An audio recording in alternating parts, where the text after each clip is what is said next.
Halo semuanya, selamat datang kembali. Kali ini kita akan membahas alur film berjudul Musuh Dalam Selimut. Kisahnya berpusat pada gadis, seorang wanita yang menjalani kehidupan rumah tangga bahagia bersama suaminya Andika. Namun ketenangan mereka mulai terusik sejak sikapnya Susi, sahabat dekat gadis, mulai terasa berlebihan. Kedekatannya dengan Andika membuat gadis perlahan merasa ada sesuatu yang tidak wajar. Persahabatan yang semula hangat perlahan berubah menjadi sumber masalah ketika berbagai rahasia, manipulasi, dan luka masa lalu mulai terkuak. Gadis akhirnya dihadapkan pada kenyataan yang menyakitkan. Orang yang selama ini paling ia percaya ternyata menjadi ancaman terbesar dalam hidupnya. Sebelum rahasia akhirnya terungkap, jangan lupa subscribe dan nyalakan loncengnya dulu supaya tidak ketinggalan pembahasan film terbaru lainnya.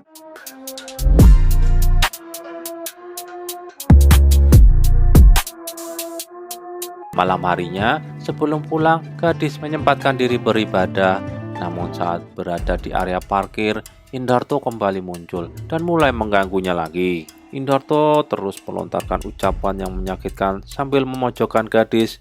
Ketakutan membuat gadis berusaha melawan dan melarikan diri, tetapi usahanya gagal. Ia kemudian dibawa ke sebuah ruangan yang sepi. Saat situasi semakin berbahaya, seorang pria bernama Dika tiba-tiba datang dan menyerang Indarto dari belakang. Perkelahian pun terjadi dan Dika berhasil mengalahkan Indarto. Gadis masih syok karena hampir menjadi korban tindakan kriminal tersebut. Ia berulang kali mengucapkan terima kasih kepada Dika yang telah menolongnya. Ternyata keduanya merupakan teman lama semasa kuliah dulu. Dika bahkan masih mengingat kesan pertamanya ketika melihat gadis datang ke kampus dengan mobil mewah. Keesokan harinya, gadis mengunjungi ayahnya yang sedang menjalani hukuman penjara karena kasus korupsi. Ia membawa makanan favorit sang ayah dan menemani berbincang. Ayahnya meminta maaf karena merasa telah membuat hidup gadis menjadi sulit. Namun gadis menegaskan bahwa ia tidak pernah menyalahkan ayahnya dan tidak ingin pria itu terus dihantui rasa bersalah. Esok paginya, kartu identitas gadis tidak bisa digunakan saat hendak masuk kantor. Tak lama kemudian, Dika datang dan menjelaskan bahwa kartu mereka tertukar saat pertemuan sebelumnya. Rupanya Dika bekerja di gedung yang letaknya bersebelahan dengan kantor gadis. Dika menawarkan diri untuk mengantar gadis pulang, tetapi ia menolak karena kini tinggal di sebuah kos. Dalam perjalanan obrolan mereka, gadis juga menceritakan masa lalunya, termasuk kasus korupsi yang menjerat sang ayah hingga seluruh aset keluarganya disita. Tak lama kemudian, Dika menemani gadis menjenguk ayahnya di penjara. Dalam pertemuan itu, sang ayah menyampaikan nasihat bahwa setiap orang yang hadir dalam hidup seseorang biasanya membawa dua kemungkinan, memberi pelajaran berharga atau menjadi pendamping hidup. Keesokan harinya, saat gadis sedang mengikuti rapat, ia menerima kabar darurat. Ayahnya mengalami serangan jantung dan segera dilarikan ke rumah sakit. Meski telah mendapatkan penanganan medis, nyawa ayah gadis tak berhasil diselamatkan. Kepergian sosok yang selama ini ia cintai menjadi pukulan berat baginya.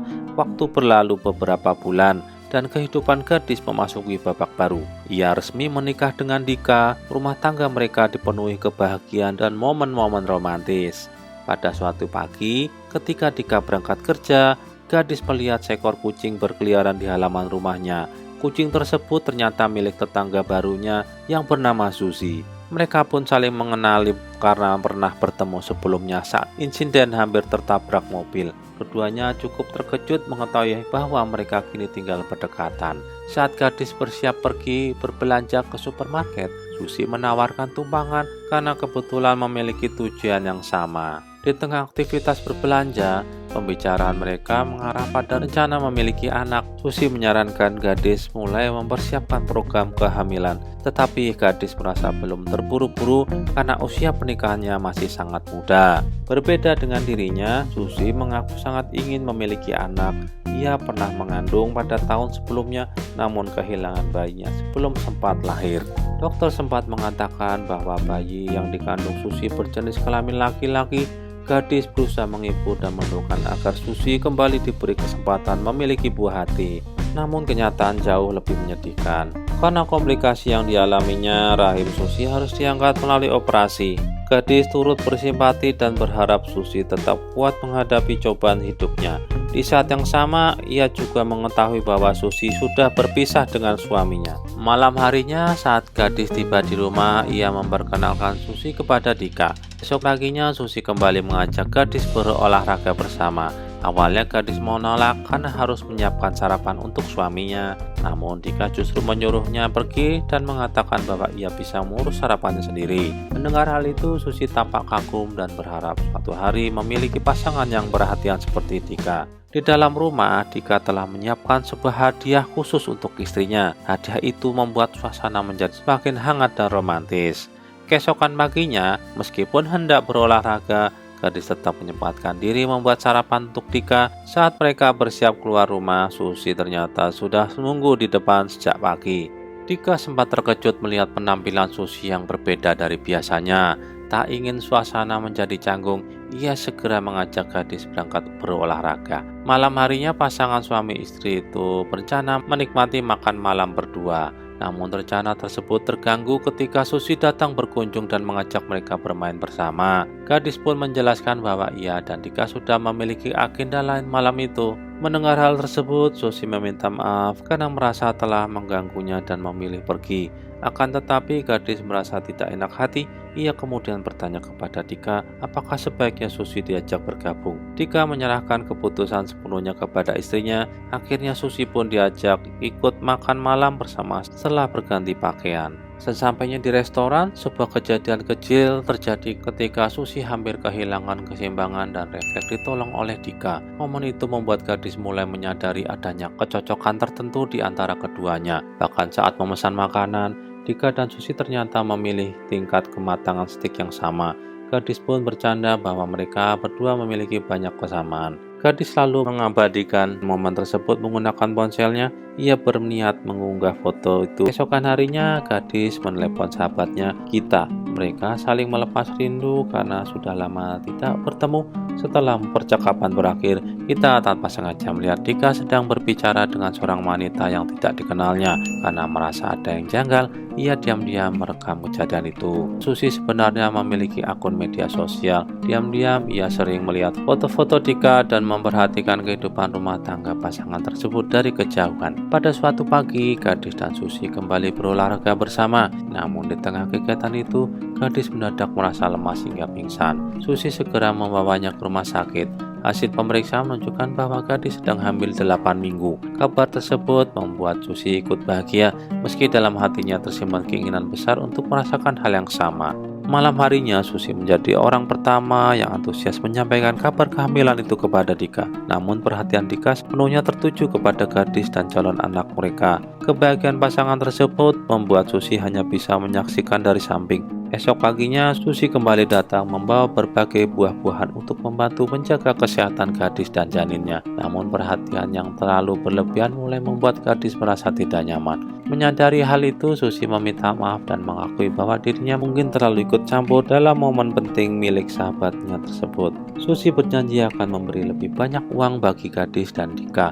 Sebaliknya, gadis juga meminta maaf karena merasa emosinya belakangan ini mudah berubah akibat kehamilan. Hubungan mereka pun kembali membaik. Beberapa bulan kemudian, usia kandungan gadis semakin besar. Ia sering datang membantu berbagai hal, termasuk menyiapkan sarapan untuk Dika. Sikap tersebut mulai memunculkan rasa jengkel. Saat beristirahat setelah berolahraga, Susi menunjukkan beberapa pilihan nama untuk calon bayi tersebut.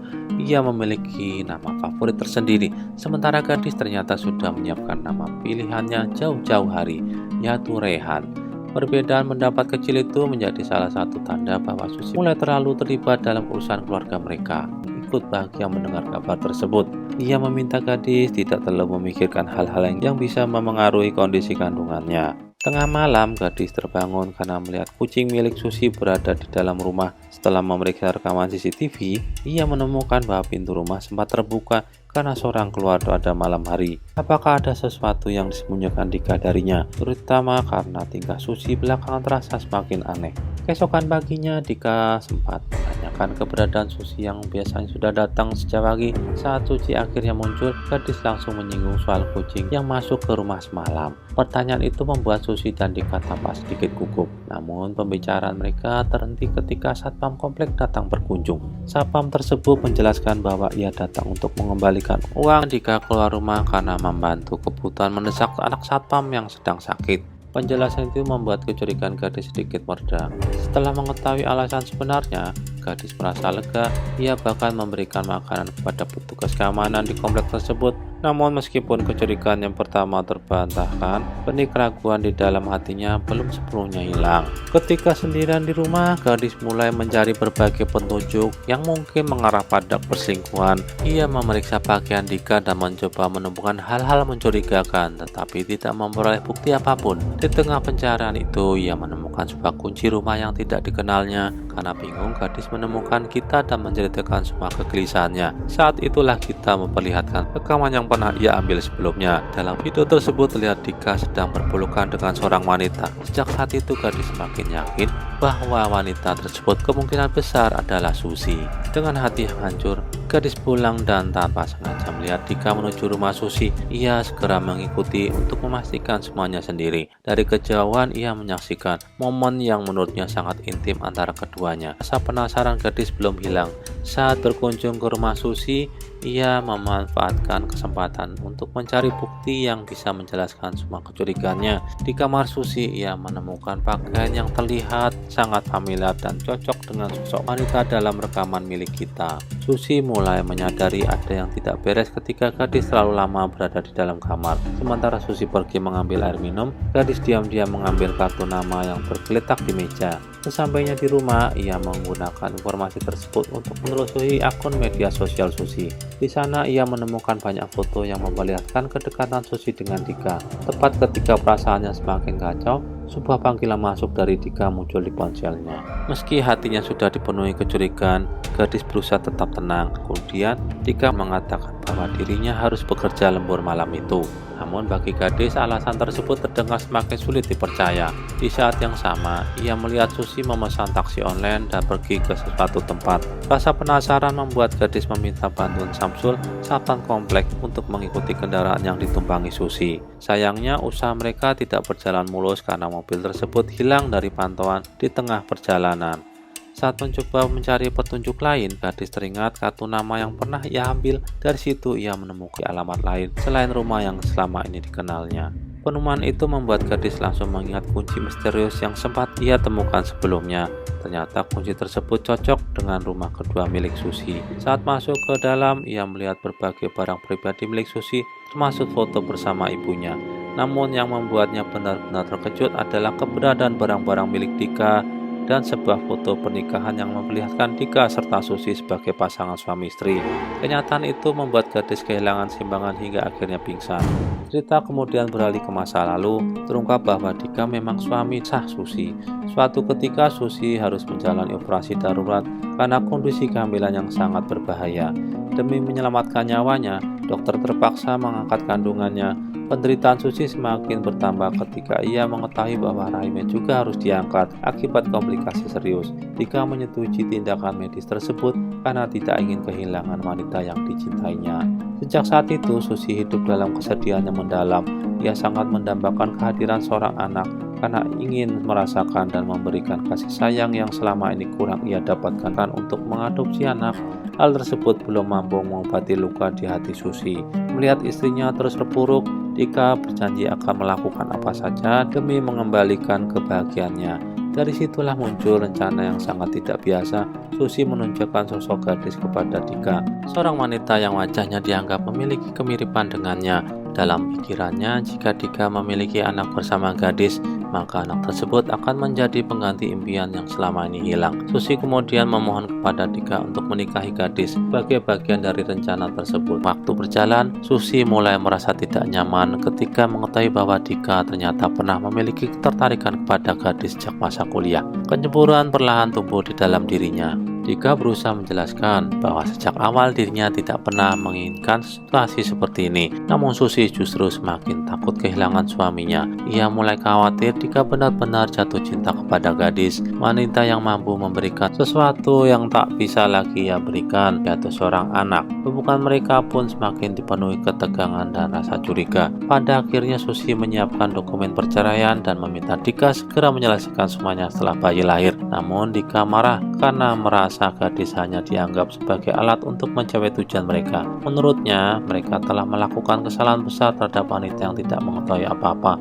Perdebatan di antara keduanya pun semakin memanas. Dika mengakui bahwa dirinya tidak pernah setuju dengan rencana tersebut sejak awal. Ia merasa bersalah karena telah menyakiti gadis. Sementara itu Susi menganggap Dika mulai lebih membela gadis daripada dirinya. Pertengkaran yang emosional itu berujung pada tindakan yang tidak disengaja. Di tengah suasana yang panas tersebut, mereka mendengar suara benda jatuh dari luar rumah. Ternyata gadis yang selama ini menguping percakapan mereka jatuh pingsan setelah mengetahui seluruh kebenaran. Ketika sadar, emosinya meledak dan ia tidak mampu menerima pengkhianatan yang dilakukan oleh orang-orang terdekatnya. Di saat yang bersamaan, kontraksinya mulai datang dan air ketubannya pecah. Gadis pun segera dilarikan ke rumah sakit hingga akhirnya berhasil melahirkan seorang bayi laki-laki. Setelah proses persalinan selesai, gadis semakin takut kehilangan anaknya. Saat semua orang lengah, ia diam-diam meninggalkan rumah sakit sambil membawa bayinya. Ketika Susi dan Dika menyadari hal tersebut, gadis sudah jauh pergi. Ia memilih berlindung sementara di rumah sahabatnya Gita. Keesokan harinya, gadis terbangun dan langsung mencari bayinya. Namun ia terkejut saat mengetahui bahwa Gita telah menyerahkan bayi tersebut kepada Susi. Tidak hanya itu, Dika juga telah mengirimkan surat perceraian untuknya. Merasa dikhianati oleh sahabat sendiri, gadis segera berusaha mencari keberadaan anaknya. Pencarian itu membawanya pada Dika dan Susi yang sedang dalam perjalanan membawa bayi tersebut. Gadis meminta sopir untuk mengikuti mereka. Di sisi lain, berakhirlah kisah musuh dalam selimut. Terima kasih sudah mengikuti alur ceritanya sampai tuntas. Jangan lupa tinggalkan like, subscribe, serta tuliskan judul apa yang ingin direview pada film berikutnya. Sampai jumpa di pembahasan selanjutnya. Dukung channel ini agar dapat tetap menayangkan Squid Movie berikutnya dengan mengklik tombol like dan subscribe. Terima kasih.